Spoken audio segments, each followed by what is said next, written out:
Okay, so the stuff's all clean and ready to go. This focus mount here is a chewed off corner on here, and that goes to the bottom. And it's because it clears the back of this lever here. Now we're going to put the 4 screws in that hold the bellows to the back of the front standard there. I'm going to put those in place first because it's easier to do it this way than fight.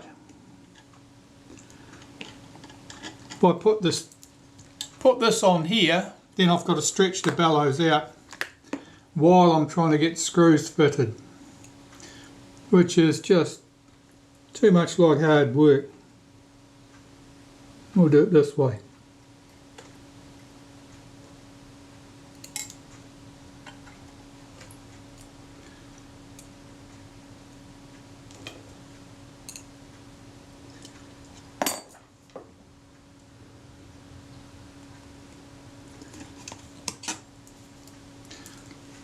That one's not going in straight, I can just tell. That's better.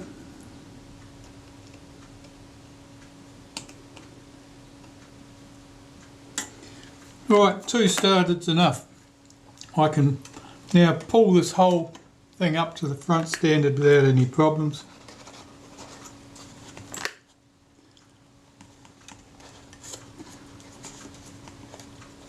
We have 4 screws that hold this to the back of the front standard, so we'll just get one of those started.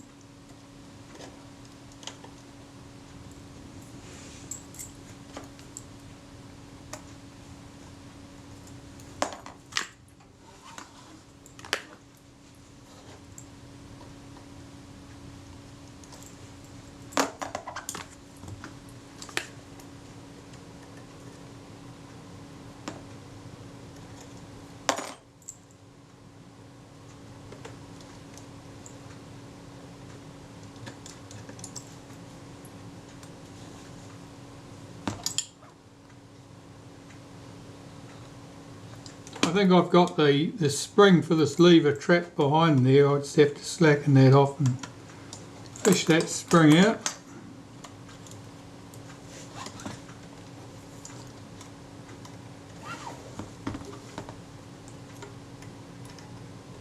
Can't quite see where the end of that spring is.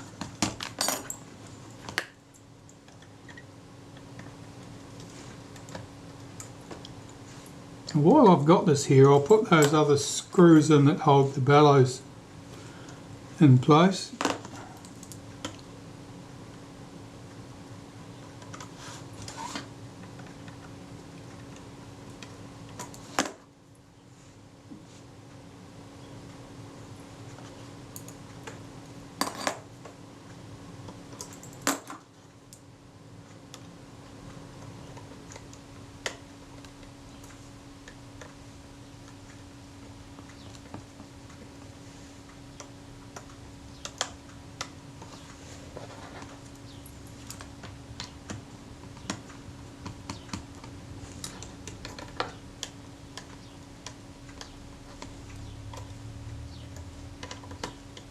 It can't be pulling up square there. No, it's not.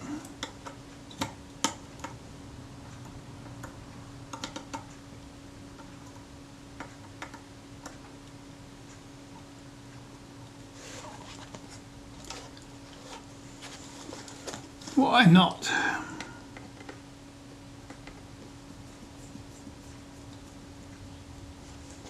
No, it's just not picking up.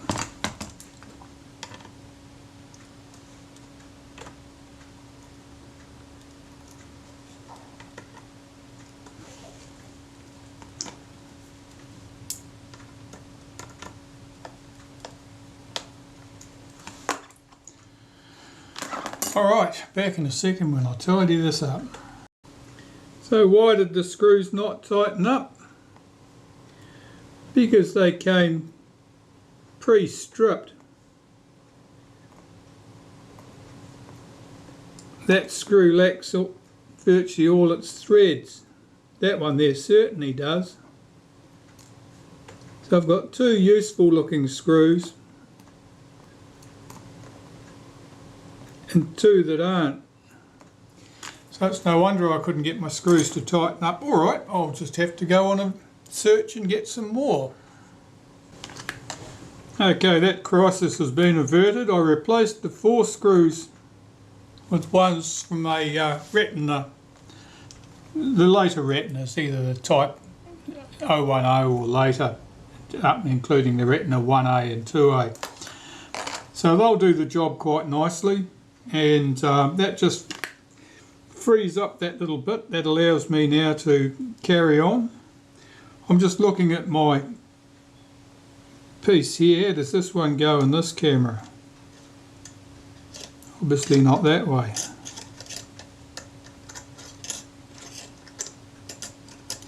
That way. Okay. I'm puzzled by the cutout here.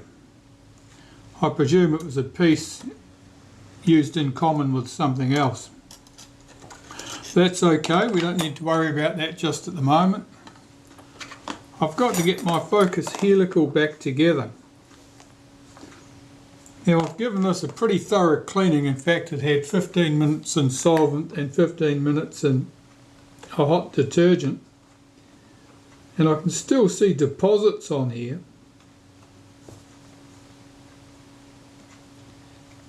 So that dried out grease has certainly left a deposit behind. It's hard, it's slightly waxy. This is a very steep pitch, this thread, multi-start thread, very steep pitch. They're always hard to get steep pitch threads started. This one doesn't look like it's going to be too bad. I'm just going to put some naphtha over this. That little bit of wetting with naphtha is often enough to make the process of starting the thread that much easier. I'm just going to work these components together. See if that'll rub off any excess impurities. Now, I have to say that moves quite smoothly. Now I've got to get this in the correct alignment, of course, and I can see the double line I made on the outer helical there. Of course I didn't bother extending that to the inner helical because there were previous marks there which were quite clear, and I can see a set of narrow ones there and wider ones here, narrow ones here, wider ones there on the outside. So I need to come back this way a few more notches. Where are we now?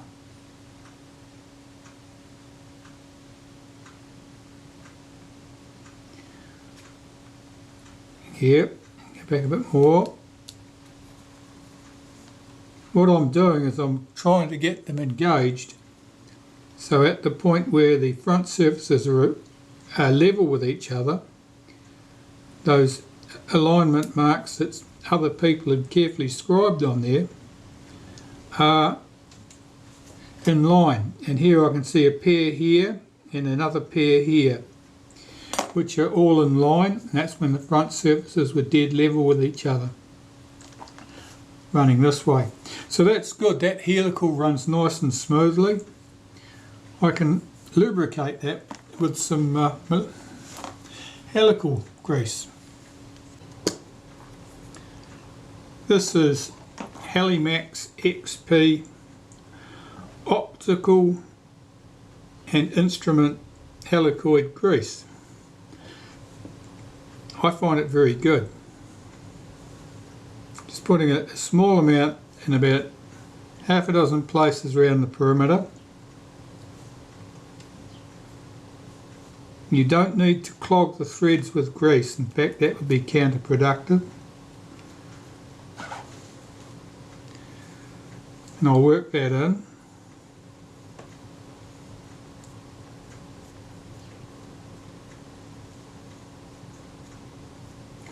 That moves smoothly.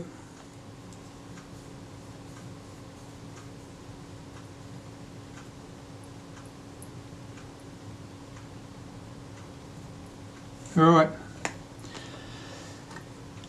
see about putting that back in the mount.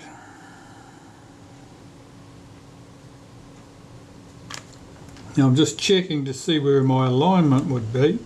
That would be infinity there, and my marks on here are there, so I want to, my marks on the outer helical are there, so I want that about there. Okay, I'm convinced. I'll run some of this helical grease around the outside of the outer helical.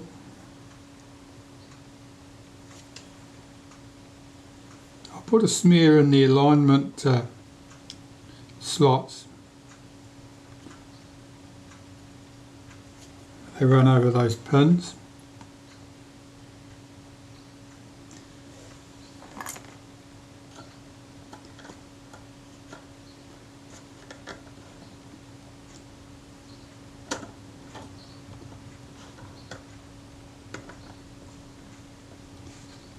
Why does it not want to drop into place?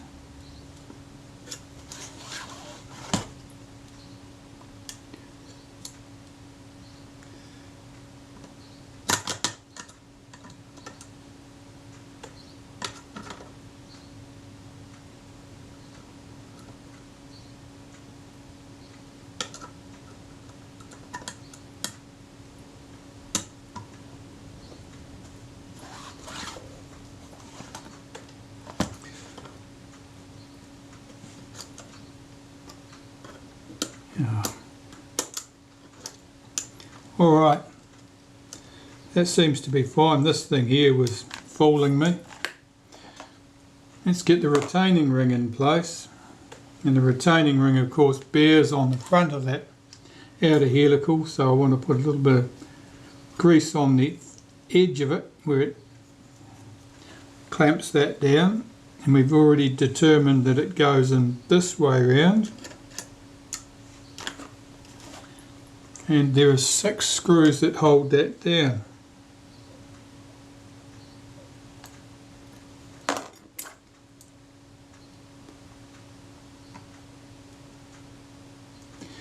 Those screws that held the bellows in place and were stripped out, that's something that you always need to be cautious of when tightening screws up in a situation like that. You're not clamping 2 metal surfaces together where you get quite a distinct feel of when things are tight. You are clamping 2 metal surfaces together with a multiple fold of leather in between them from the bellows, and as a result it doesn't feel the same. You do not get that sudden stop where the 2 surfaces come together. It just gets progressively tighter, and it's easy to overdo it, and in this case somebody had done exactly that, and they'd stripped those screws out.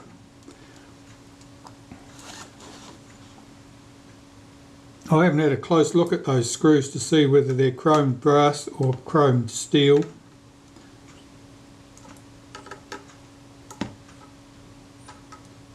But the threads on them on 2 of them are fine, the other 2 are stripped out. Okay, does our helical still move? And it does. Moves nice and smoothly too. So the focus scale ring can go on. Now something unusual about this focus scale ring, it's got to act on this thing here. So I'm just going to put a wipe of molybdenum paste on the outside rim where that piece would drop in, so that there's no undue friction at that point. Pull that arm back like that, and I've got to get my alignment marks correct. I can see them here,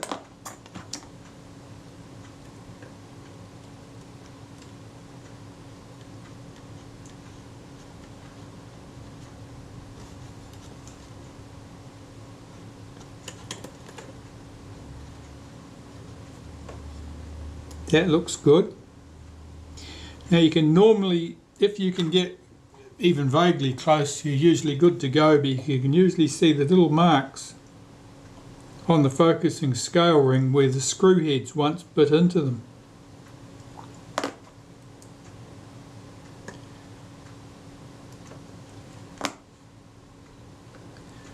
Just checking, I'll get those screws in place, then I'll get my alignment finally done before I tighten them up.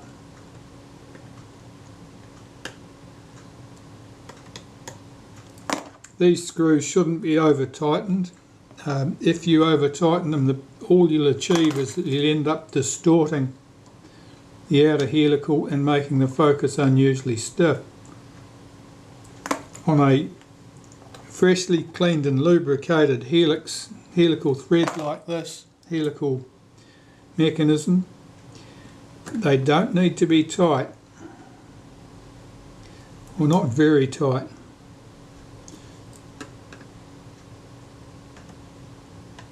Just need to be nipped up.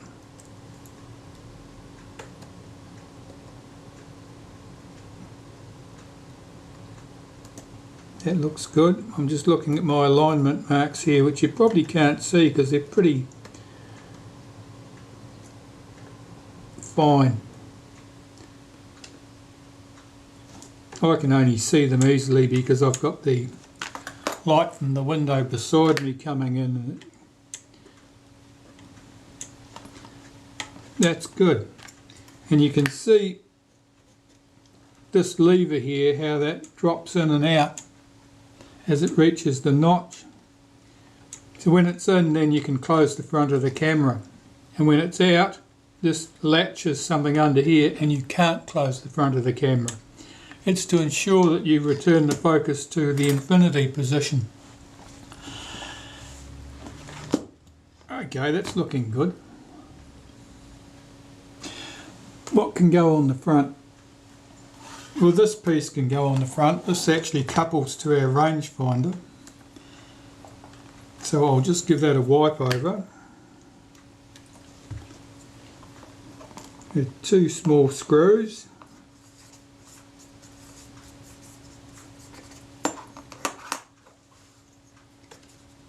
And this piece pulls the arm of the rangefinder coupling forward. It's tucked under there.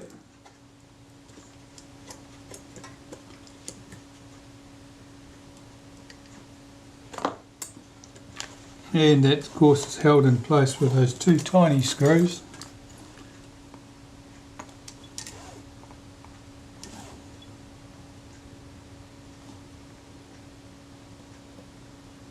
It's much the same way that the coupling is done in the Retina cameras. Except their bracket, the arm comes out at the top of this mechanism and couples with the rangefinder.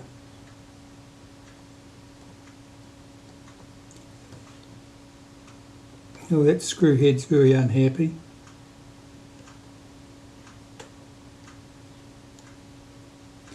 Alright, let's try a smaller screwdriver in that.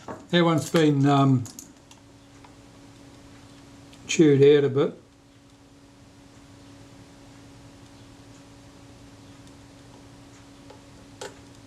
This one not so much. Okay, so that moves the rangefinder arm backwards and forwards at this end, and through the magic of levers you'll see it moves the coupling at the top here, and this coupling couples to our rangefinder proper. Alright, well that's looking quite good. I wonder if I pop the shutter on there now, whether the shutter release works a lot happier than it used to.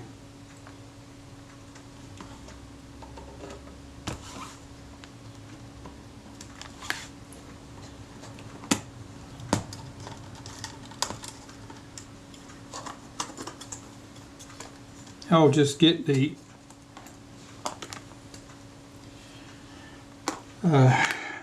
retaining ring in position, and then we can check that action. Okay, well I've got that lens and shutter assembly back in. I haven't tightened the retaining ring right up because I want to check the focus later and make sure that's correct, because that could be anywhere. Even though we put things back where we found them, we're very much reliant on people in the past having done the same thing. But our shutter release now works smoothly and pops back up without any problem. And of course our rangefinder coupling works nicely, the focus is nice and smooth. So we've dealt with the front part of the body. You can sort of, that's sort of our overburden really. Well, it's not. That was the core of the problem we needed to deal with. We've still got to get the overburden back on there now, which is all the mechanism for the film advance. And some of that I haven't even explored properly yet. With the camera assembled as far as I've got it, I thought I'd better have a close look at these bellows, and because now we're getting near the stage where we'll have a working camera, so that becomes important. And I was having a look at this front corner here. Of course, this is quite a vulnerable area on the camera because it's sort of where your fingers would sort of automatically drag if you're waving them about. So the bellows on this side in particular I'm concerned about. This side doesn't look too bad. This side didn't look great. And I'm concerned about the tips of the folds here. Now I can see that there's a bit of a delamination at that and I've just extended the bellows and then held this up to a very bright light source, and I can see that I've got a light leak along this seam.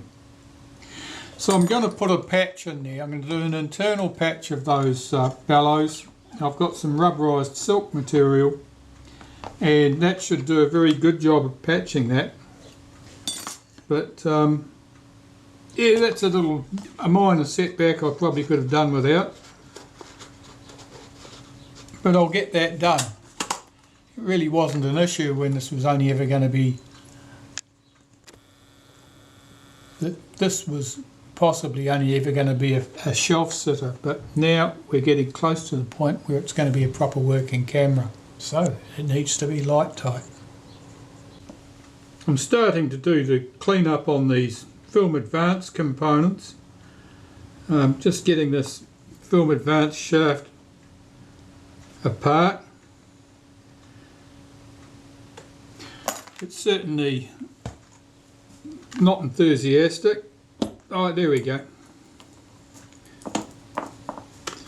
So it has a spring on it. The spring's there. It's an anti-backup spring for all practical purposes. It means that you can rotate the shaft in one direction, but if you try to rotate it in the other direction, it tightens the spring on the shaft. It effectively blocks that.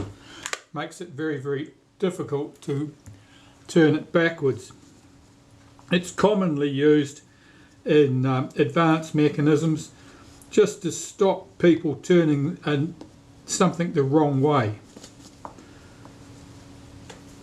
So I'm just cleaning this because the grease in here is long since gone. The spring appears to have pretty much scarred into that metal. I just want all that muck off there. If I could get the spring off, I can clean underneath it, but I don't think I'm going to achieve that. It looks like it's a very, very stiff spring, so I've been able to move it a bit. What I'm doing is I'm just flushing that surface where it binds on the shaft. Yeah, I've got it off. I just want to lubricate that with fresh grease. This is the tab that engages your film spool. Just engages in the end of your spool. Alright, that looks good and the housing is clean, so I can lubricate that and put that back together. I'm using graphite grease because I happen to know that this stuff, I happen to know how it works, how well it works, and it does the job for me nicely, and I expect it to work well in this application. So I've got to get this spring back on the right way round. This is quite a tight fit in that housing. Of course, it's got the splines on it where it couples to the gear above. They might be a bit tight. They are. No, they do push through though. You know, it moves smoothly enough otherwise. That's good.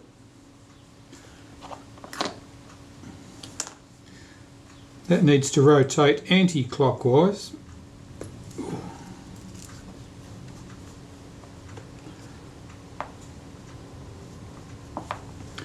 And the spring, I want that. Where's that going in the housing? Which way up? That way up. Does that look right?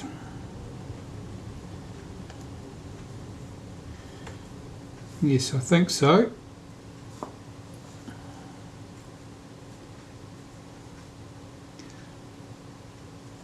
Get this spring started on the shaft. This is always awkward, but you sort of do it coil by coil, and you can push the thing down onto the shaft.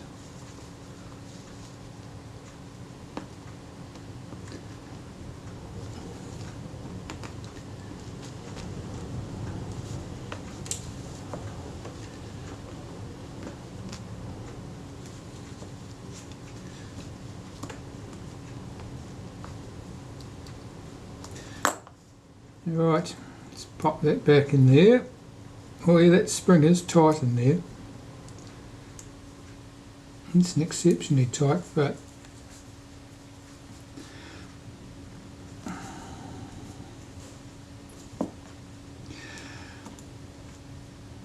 Right, I might have to put that on a block and knock that down into position.